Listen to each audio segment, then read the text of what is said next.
Quelques jours après l'assassinat, les corporatistes préparèrent de grandes cérémonies pour le président Rockefeller.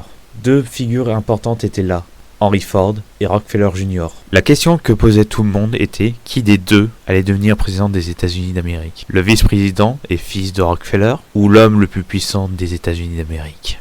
La question restait entière. Et le 15 avril 1922, la réponse fut donnée. C'était Rockefeller Jr. qui prit la place de son père. Et il commença à préparer son programme pour la suite. Selon certaines rumeurs, Henry Ford n'aurait pas pris la nouvelle avec joie.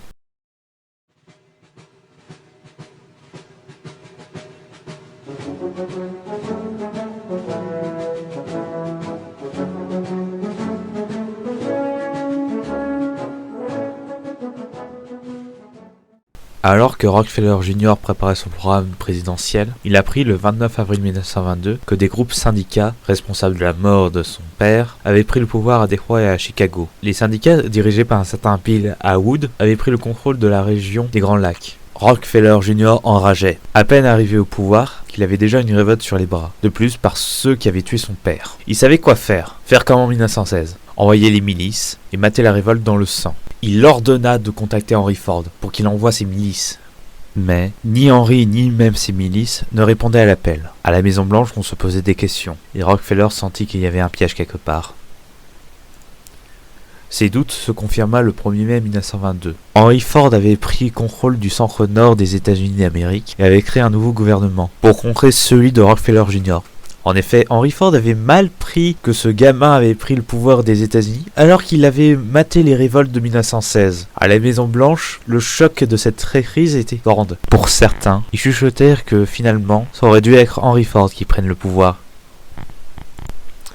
Après la sécession de ces deux territoires, une nouvelle encore pire arriva au bureau de Rockefeller. Le Sud avait suivi. Le pire dans cette nouvelle, c'était que ceux qui avaient pris le pouvoir dans le Sud, c'était le Ku Klux Klan, un culte raciste et violent, responsable de plusieurs meurtres, surtout sur des minorités. D'abord créés après la guerre de sécession, ils avaient disparu par la suite, mais ils étaient reformés en 1915. Ces malades mentaux pouvaient tuer sans raison. Ils massacrèrent les populations noires ou ceux qui s'opposaient à eux. Maintenant qu'ils étaient libres de massacrer toute leur population sans répression, le second empire visible du clan était l'endroit à éviter à tout prix.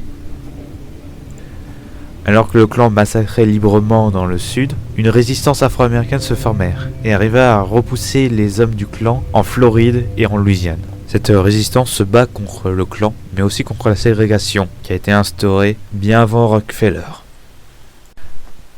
Rockefeller Jr. en pouvait plus. Il était à peine président des États-Unis, qu'il avait déjà 4 révoltes sur les bras, et que ces révoltes coupaient les États-Unis en deux. Et la situation n'allait pas s'arranger. Un mois après son investiture, que le Texas fit sécession. Ce state est dirigé par un gouverneur anti-Rockefeller et pro-résistant. Il est connu pour avoir financé des groupes de résistants, dont celui d'un certain MacArthur, un ancien général des forces armées américaines. Rien n'était bon pour Rockefeller Jr. Après la révolte et l'indépendance du Texas, les États-Unis sont complètement coupés en deux. Avec cette séparation, l'Ouest est complètement coupé de l'État corporatiste. On ressentait que de nouvelles révoltes allaient éclater en absence de contrôle de Rockefeller. En parlant de Rockefeller Jr., il annonça la fin de la préparation de son programme, à peine eu le temps de finir, qu'il demanda à ses proches supporters le contrôle total des États loyalistes. Pour lui, il fallait continuer le contrôle des 13 anciennes colonies. L'Est ne devait pas tomber. Pendant qu'il essayait de maintenir l'Est, l'Ouest tombait dans les révolutions. Le 22 mai, la Californie suivit l'exemple du Texas et déclara son indépendance, dirigée par un certain Hiram Johnson.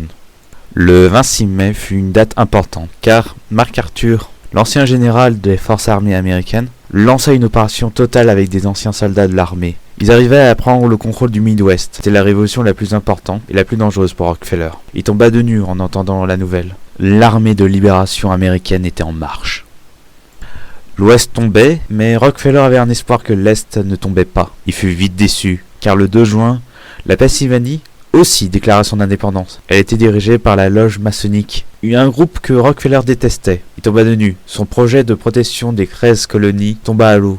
Ses peines n'étaient pas encore terminées. Suivit la nouvelle de la Pennsylvanie, tout le nord-ouest américain tomba à la suite. Le 5 juin 1922, l'Oregon tomba dans une révolte socialiste, suivie plus tard par l'État de Washington, qui déclara son indépendance le 8 juin. Et pour finir, le 11 juin, les Mormons, un groupuscule religieux, prit le contrôle de toute l'Idaho. Tout l'Ouest américain était sous contrôle des révoltes. Rockefeller n'avait plus aucun contrôle. Rockefeller tomba dans une sorte de dépression. À peine eut le temps de finir son programme que tout l'Ouest américain était hors de son contrôle et qu'il n'avait plus aucun pouvoir. Sa mince bande de terre réduisait encore et encore. Il avait quand même le dernier espoir qu'il allait garder le contrôle de sa mince bande de terre et qu'il n'y aurait plus de révolte. Il se trompait encore. Il apprit que l'Alaska aussi était tombé. L'État fut pris par un corporatiste qui dirigeait l'entreprise pétrolière d'Alaska. Maintenant, il avait une main-d'œuvre abondante. Les natifs américains qui étaient envoyés là-bas dans des camps de concentration par Rockefeller. Maintenant, l'Alaska allait devenir l'État esclavagiste. Beaucoup de natifs américains allaient mourir pour l'or noir. Mais pour Rockefeller Jr., cette nouvelle n'était pas la pire, car le 22 juin, New York se révoltait et déclara son indépendance. Elle fut suivie par le 30 juin par la Nouvelle-Angleterre. La révolte fut dirigée par un certain Kevin Coolidge, qui avait formé une union et tenta sa chance. L'État historique des États-Unis d'Amérique était tombé. La dernière date fut le 4 juillet, jour de la fête nationale et de l'indépendance américaine. Le Panama profita de l'occasion et récupéra le canal.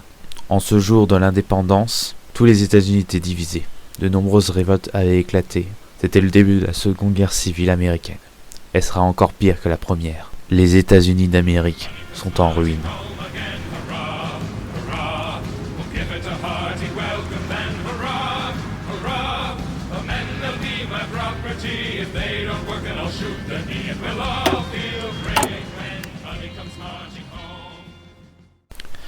Après ça, à la Maison Blanche, Rockefeller Jr. était assis dans le bureau ovale, les épaules complètement voûtées. Il avait pris plus de 20 ans. Les annonces ont été terribles pour lui. Il savait d'avance qu'il allait peut-être pas durer longtemps à la tête de l'État corporatiste. Les autres corporatistes attendaient le bon moment pour le dégager. Quelle idée d'être devenu président. Il avait subi tous les pots cassés, et les autres vont en profiter.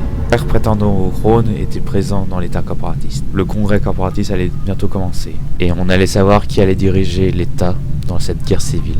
Rockefeller Jr. n'en pouvait plus. Sa mince bande de terre n'était qu'une île isolée au milieu d'un océan de révolte. Il n'avait que 5 divisions pour le protéger. Il était assis dans le bureau ovale, sur le siège de son père. Il demanda de l'aide à Rockefeller Senior, son père, qui était mort depuis quelques mois. Tout ce qu'avait fait son père était anéanti à zéro. Il a fallu juste une balle, juste une foutue balle. Et les États-Unis sont tombés. Dans ce bureau ovale plongé dans le noir, malgré l'été, le portrait sévère de Rockefeller Senior regardait le fils, assis à son bureau, et le jugeait de son regard. En ce qui me concerne, je savais que je ne devais pas rester là à rien faire. Je devais agir, je devais m'engager. Alors j'ai pris des affaires, et je suis parti. Je dis adieu au Tennessee, et j'ai traversé 2 États, celui de Ford et du clan. J'ai évité les patrouilles. Si j'étais pris, je risquais la mort. Ça a duré plusieurs semaines de marche, à marcher, à me cacher, à dormir. Et finalement, je suis arrivé au Colorado. Je savais pour qui j'allais me battre. Au poste de recrutement, un homme à l'air sévère m'avait posé beaucoup de questions. À la dernière, il me posa « Pourquoi t'engager ?» Je lui ai répondu « Pour chasser les corporatistes de mon pays. » L'homme dit alors « Bienvenue dans l'armée de libération américaine. Tu vas te battre pour MacArthur et venger Roosevelt. »